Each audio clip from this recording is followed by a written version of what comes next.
Բաքվի բանտում 5 տարի անցկացրած Վիգեն Էլջեքչյանը գերությունից ազատվելուց 10 օր անց դեռ ապաքինվում է։ Ցավերը դանդաղ են թուլանում։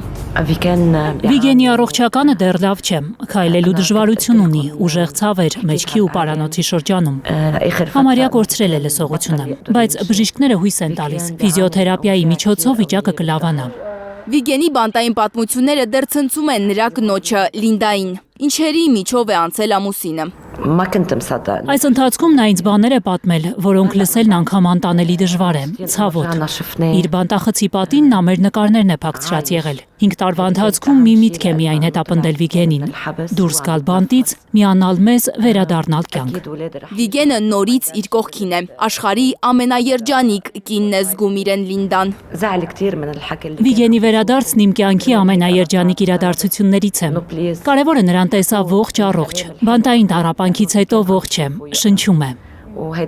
Շուտով դուստրը կգա Հայաստան հորը տեսնելու, մինչև դա Վիգենը հեռախոսի տեսախցիկի առաջ ժամեր է անցկացնում երեխաների հետ շփվելու համար։ Վիգենն ամեն օր գրեթե 6-7 ժամ տեսազանգով խոսում է երեխաների հետ։ Նրանք մինչև հիմա չեն հավատում, որ իրենց հայրն է խոսողը։ Կարծես դեռ երազի մեջ լինենք։ Փոխվել է Վիգենը, ձեռք բերել նոր սովորույթներ, որոնք հաճելի են կնոջը։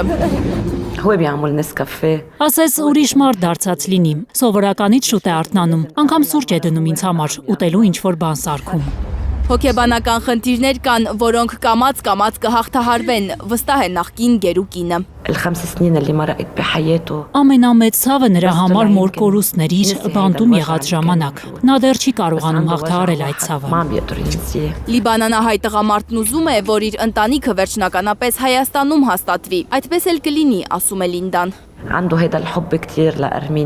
Վիգենը որոշել է մնալ Հայաստանում եւ մենք նրա ընտանիքը նրա կողքին ենք լինելու։ Վիգենը միշտ է երազել Հայաստանում ապրել։ Նա շատ է սիրում այս երկիրը։ Ես հպարտանում եմ նրանով։ Վիգենը հերոս է ինձ համար, իսկական տղամարդ։ Լինդան պատմում է, որ Վիգենի տունդարձով շատերն են ուրախացել Հայաստանում։ Փողոցում մարդիկ մոտենում են, ջերմ խոսքեր ասում։ Մի կին էլ Հայաստանի դրոշն է նվիրել իրենց։ Հայ ժողովրդից մեծ սեր տեսանք, սակայն եղան նաև մարդիկ, որոնք գրեցին վատ մեկնաբանություններ։ Դա շատ վատ ազդեց Վիգենի վրա։ Խնդրում եմ բոլորին միայն բարի խոսքեր ասեք նրան, որովհետև նա կարդում է այդ ամենը։ Լանա Համբարձումյան, Միլենա Պողոսյան, Հարություն Մաթևոսյան, Հայլուր։